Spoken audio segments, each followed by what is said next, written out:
오늘 우리가 29장의 말씀을 함께 읽었는데 29장의 내용은 네 번째 잠언집의 마지막 결론 부분이라고 볼 수 있겠습니다. 그리고 내일 우리가 읽어가는 이 내용들이 아굴의 잠언 이렇게 나오고 르무엘 왕을 훈계한 잠언 이런 내용들이 나오면서 이 잠언서가 마무리되는 것을 우리가 보게 될 겁니다. 잠언들의 여러 모음집, 격언들의 모음집이라고 이렇게 볼 수 있기 때문에 역시 우리가 이러한 내용들을 논리적으로 하나하나 이렇게 정리하는 것이 어렵고 한 절 내지는 두 절 이러한 정도들이 서로 의미로 이렇게 묶여 있는 형식을 취하고 있습니다. 어제도 우리가 읽은 말씀에서도 보면은 불의한 일에 대하여서 또 언급하고 있는 말씀들이 있었는데요. 오늘 우리가 읽은 앞부분의 내용에서도 여러 가지 불의한 모습들에 대해서 이야기하고 하나님을 섬기는 자녀들은 그러한 일로부터 멀리 해야 될 것을 우리에게 이야기해 줍니다. 다툼이라든지 악행 또 여러 기타 자녀 양육에 대한 교훈들 이러한 부분들에 대한 다양한 격언들이 모아져 있습니다. 이 가운데서 주목을 하고자 하는 부분은 이러한 내용입니다. 하나님께서는 우리의 삶의 진정한 주권자가 되신다라는 사실이고 주권자이신 하나님을 의지하고 살아가는 것이 우리에게 가장 안전한 것이다 라는 사실을 우리가 함께 살펴보기를 원합니다. 우리가 읽은 말씀 가운데서 25절, 26절 말씀을 먼저 보시면 이렇게 표현했습니다. 사람을 두려워하면 올무에 걸리게 되지만 여호와를 의지하는 자는 안전하게 된다. 이렇게 이야기했습니다. 사람을 두려워해서 사람의 눈치를 보고 그렇게 살게 된다면 결국 올무에 걸리게 되는 일이 따라오게 되겠지만 하나님을 의지하는 자, 하나님을 참으로 경외하는 자, 그러한 자는 안전하게 될 것이다. 이러한 저런 함정이라든지 올무에 빠지지 않게 된다. 이것을 분명하게 이야기해 주고 있습니다. 아주 확고한 사실이죠. 하나님을 경외하고 하나님을 두려워하고 그분을 의지하는 자, 그러한 자가 진정으로 안전을 누리게 된다. 이렇게 우리에게 설명해 줍니다. 이어진 26절 보면요.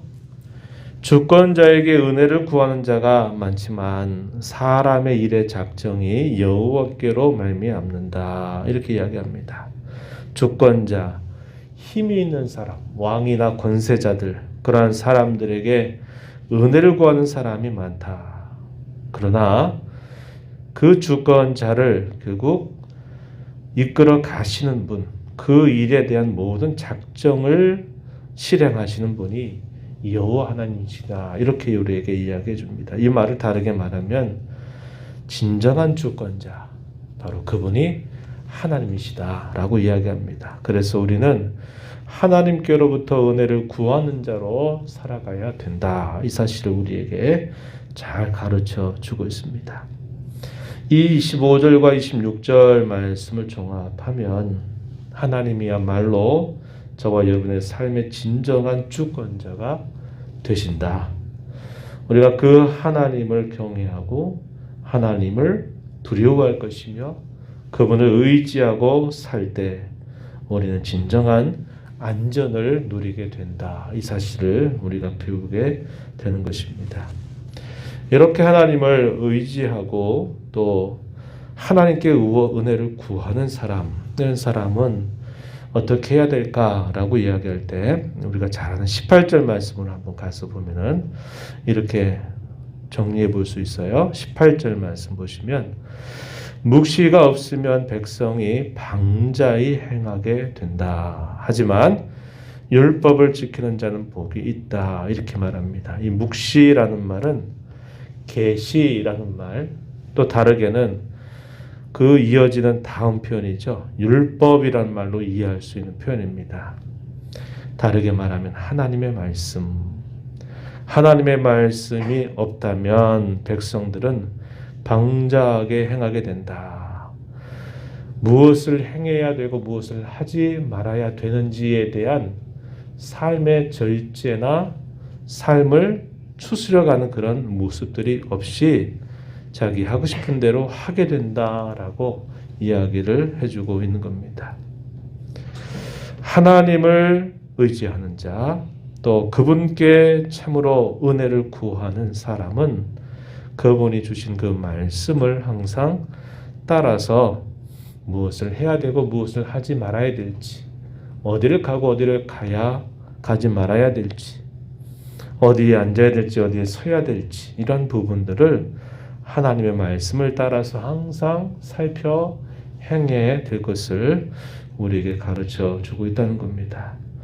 그렇게 하나님의 말씀에 주의하는 삶을 우리가 살지 못하게 된다면 여기서 말씀하는 내용처럼 방자하게 행하게 된다라고 이야기합니다. 그렇게 방자하게 행하는 모습에 대해서 20절 말씀에 보면은 이런 부분들이 하나의 이해가 될 수 있겠다 봅니다. 20절에 보면 말이 조급한 사람을 보느냐, 그보다 미련한 자에게 오히려 희망이 있다, 이렇게 이야기하죠. 말이 조급한 사람, 어떤 일들을 생각하고 잘 판단하고 그것을 잘 분별해서 행해야 될 텐데 조급하게 움직이는 사람, 마음이 급하거나 성격이 급한 사람들, 이런 사람들은 쉽게 방자하게 행하게 될 수 있다라는 사실들을 우리가 생각해 보게 됩니다. 조급하게 행하는 일들, 이런 일들은 항상 우리로 하여금 방자하게 가는 그런 모습으로 나타날 수 있다는 것을 우리가 배우게 되죠.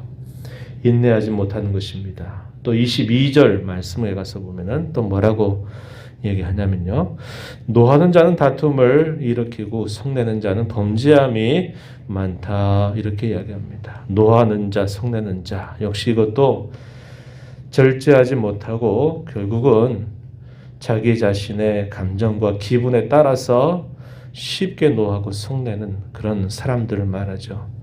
이러한 경우는 다툼을 일으킨다. 이런 경우는 결국 범죄하게 된다라는 사실을 이야기해주고 있습니다. 7절 말씀으로 또 가서 보면요, 11절입니다. 11절 가서 보면 또 이렇게 말하죠. 어리석은 자는 자기의 노를 다 드러내도 지혜로운 자는 그것을 억제한다, 이렇게 말합니다. 여기 억제한다, 절제한다, 이 말이 방자하다라는 말에게 반대되는 뜻을 우리에게 전달해 주고 있다는 겁니다. 우리가 잘 알고 있는 신약 성경 가운데서요, 야고보서 1장 19절 20절 말씀에 보면은 그렇게 말합니다. 사람마다 듣기는 속히 하고 말하기는 더디하며 성내기도 더디하라. 사람이 성내는 것이 하나님의 의를 이루지 못함이라, 이렇게 알려줍니다. 이 야고보서 1장 29절 20절 이 말씀의 내용과 우리가 읽은 22절이나 이 7절 이 말씀은 잘 연관되는 말씀으로 우리가 떠올리게 되는 말씀이죠. 듣기는 속히 해라. 귀를 기울이고 항상 듣는 일에 주의하고 말하는 일들은 항상 신중하고 조심해라. 성내는 것도 더디해야 된다. 이것을 분명히 이야기해 줍니다. 왜냐?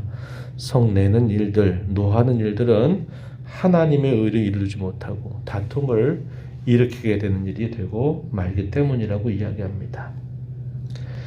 하나님의 말씀에 주의하지 않는 삶, 그 묵시가 없게 된다면, 그 묵시를 우리가 귀하게 여기지 않는다면 또 어떤 일들이 우리에게 있게 될까요? 우리가 읽은 말씀 1절로 또 가보면 이렇게 연결시켜서 이해할 수 있어요. 자주 책망을 받으면서도 목이 곧은 사람이 될 수 있다는 겁니다. 목이 곧은 사람, 구약의 범죄한 백성들, 반역한 백성들을 그렇게 하나님 많이 불렀던 표현입니다. 모세 시대로부터 광야 40년 세월을 보냈던 이스라엘 백성들, 목이 곧은 백성아 라고 하는 이 표현들을 굉장히 많이 반복적으로 사용했던 표현입니다. 마음이 완고하고 굳어져서 자기 고집을 꺾지 않는 사람, 이런 사람들을 두고 목이 곧은 백성이다, 이렇게 말합니다. 이것도 역시 하나님의 말씀에 주의하지 않는 삶에 모습이 된다고 하는 겁니다. 저와 여러분 주일날 함께 나누었던 말씀처럼 겸손한 자에게 하나님께서 언제나 은혜를 베푸신다. 이 겸손이야말로 늘 하나님의 은혜 안에 머무는 삶이 된다라는 말씀을 함께 나누었는데요. 이 겸손이라고 하는 말의 의미가 그런 의미를 담고 있다라는 말씀을 함께 나눈 바 있습니다. 하나님의 말씀에 의해서 잘 조절이 되는 사람, 잘 훈련된 사람, 이런 사람을 온유한 사람이라고 말하고, 이 온유하다라고 하는 이 말과 가장 비슷하고 가장 가까운 말, 그것이 겸손이라고 하는 말이라고 함께 살핀 바가 있습니다. 오늘 이 말씀을 살펴보면서 하나님만이 우리의 삶의 진정한 주권자가 되심으로 우리는 하나님께 은혜를 구하는 자로 살아야 할 것이고, 그분을 의지하고 그분을 경외하는 자로 살아갈 때 진정한 안정과 평안을 누리게 된다는 겁니다. 그러한 일에 있어서 우리는 하나님의 말씀에 언제나 주의하는 자로 살아가야 된다는 것을 배우게 되고, 그렇지 않게 될 때는 성냄과 분냄, 또 방자하게 행하는 일들이 나타나게 되고요.